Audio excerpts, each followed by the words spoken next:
Welcome back to Overzeal Arts, everybody. Today I'm going to be drawing Bam Adebayo from the Miami Heat because your boy is a Miami Heat fan and have been since high school, and I love this team. So yeah, this year we had a really good year. We ended up being the number 1 seed, 53-29.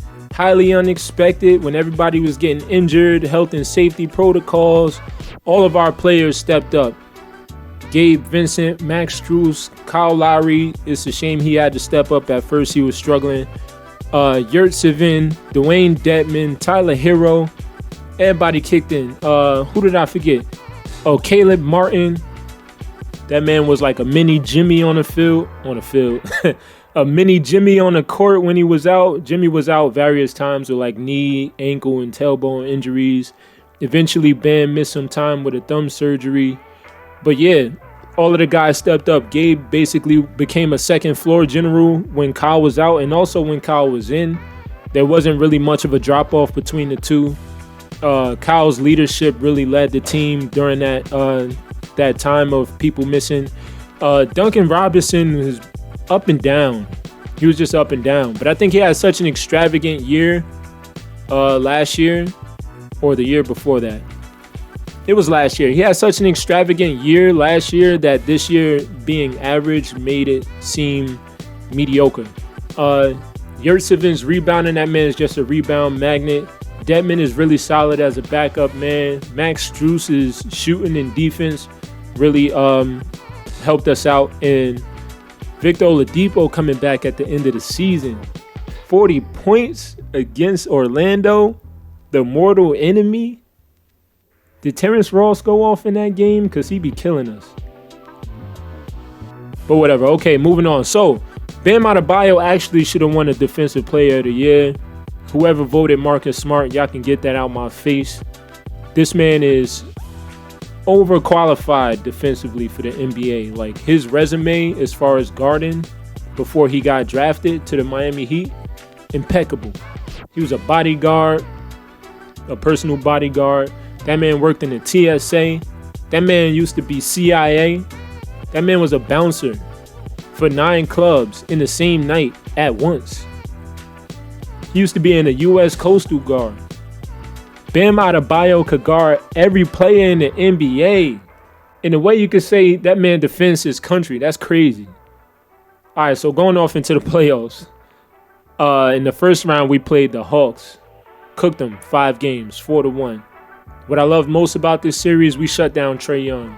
If you saw the playoffs last year when the Hawks played the Knicks, Trae Young was talking crazy to the Knicks and to the fans. All of that cockiness shut down this year. That man got humbled.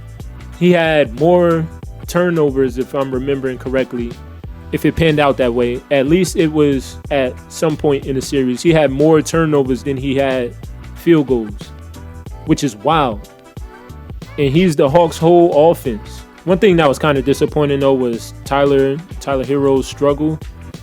It really was a struggle for the whole playoffs. So that's the last thing I'm going to say about that. Hopefully he fixes that for this upcoming year if he's still with the team, which I hope he still is.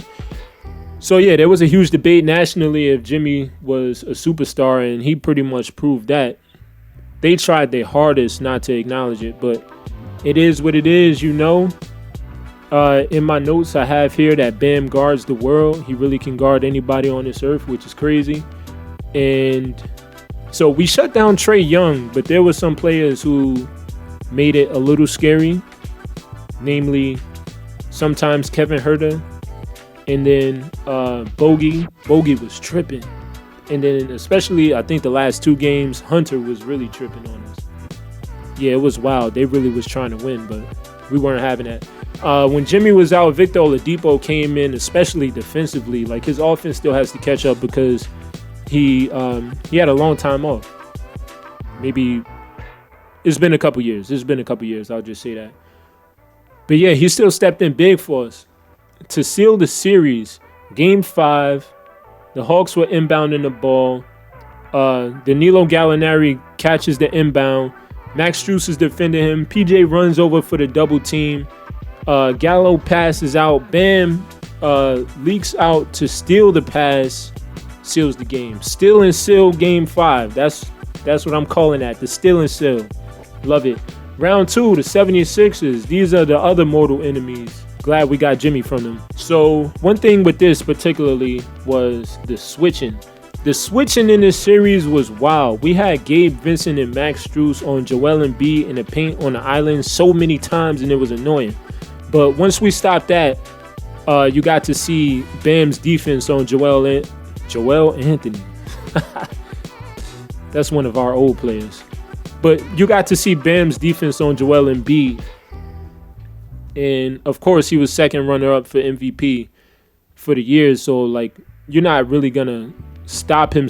But Bam's defense is impeccable on him. Another thing to point out is Tobias Harris over me. Jimmy Butler was cooking him, and it was absolutely personal for him. Like I said, we got Jimmy from the 76ers, and he likes beating his old teammates in his old teams. But for some reason, we can't beat the Timberwolves in the regular season. But beside that, okay, so on a less bright note, Danny Green broke his leg. I remember that happening, and I was praying for him because that junk was crazy. And I hope he's doing better now. And we found out PJ Tucker. We've been found out actually in the regular season that PJ Tucker is a keeper for the team. We never want to lose this man, but we lost this man. We lost this man, which is crazy.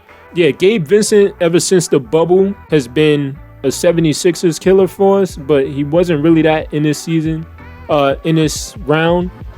But he still played really solid, and I love how we shut down James Harden. A combination of maybe he's losing it and him being out of shape, and Miami's defense was crazy all playoffs, really. When we came out of the round 1 against the Hawks, I was like, how sustainable is this incredible defense? And it was sustainable throughout the entire playoffs. Yeah, we had lapses, like obviously it's not always perfect fully throughout, but it was very consistent and I loved it.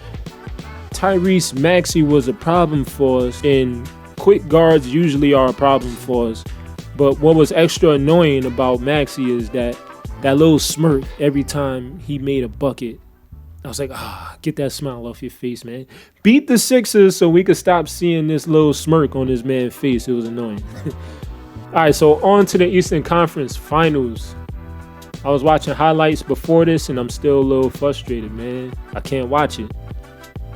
Can't watch it. The Celtics get on my nerves, and they always have. Jimmy missed some time. He went out in the second half of Game 3. Bam comes through, saves the game, and it was dope.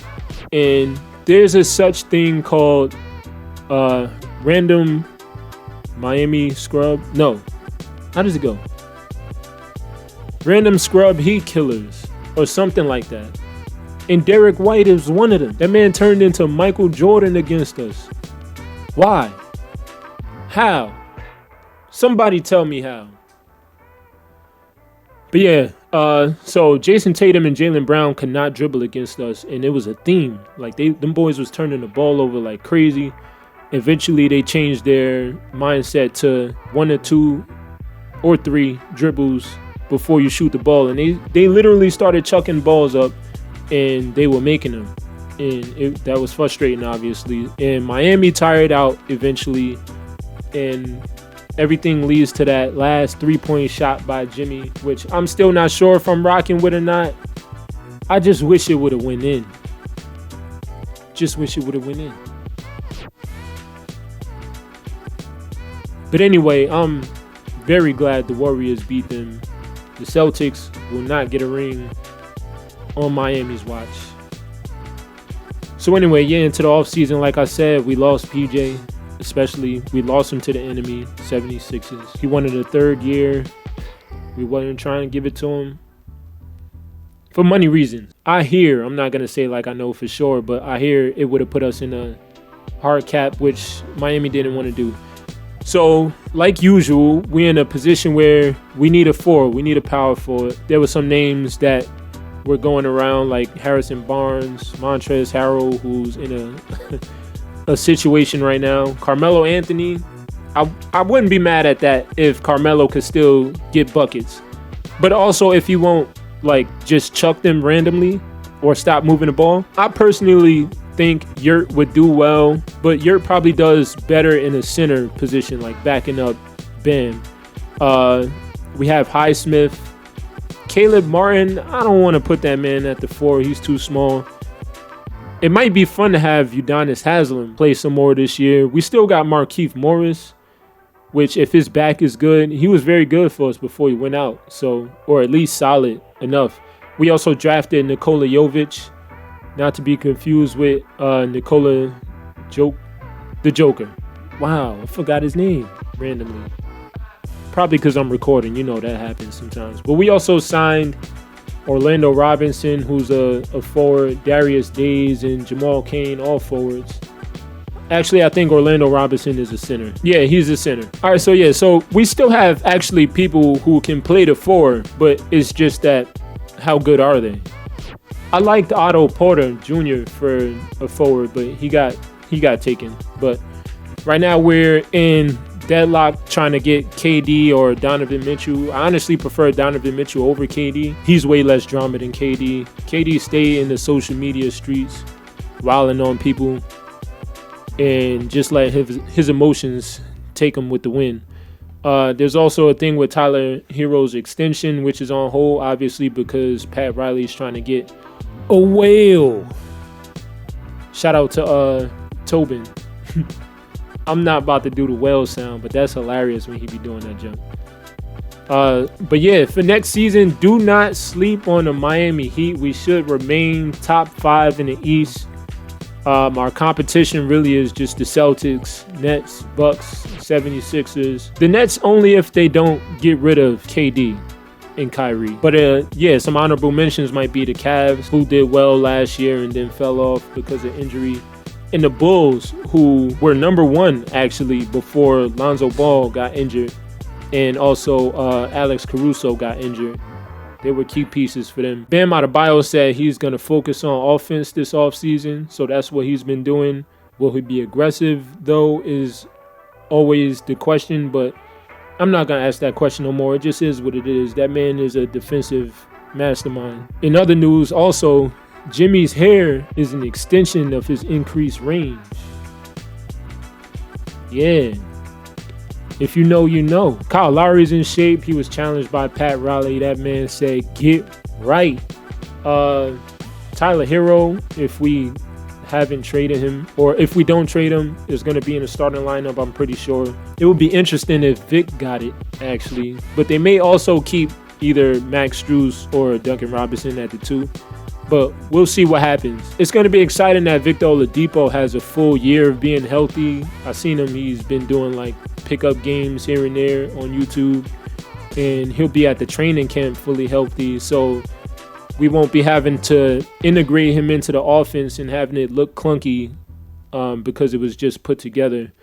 So he should look really good this year as well. I'm also excited for Gabe and Max, how they're going to play with like their new experience from last year, especially having a deep playoff run, an intense playoff run.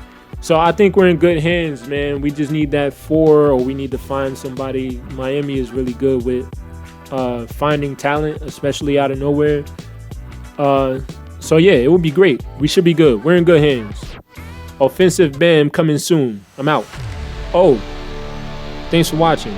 Also hope you like the artwork that's been playing in the background this entire time. If you like it, please leave a like, comment, subscribe, all of that good stuff. I'm out.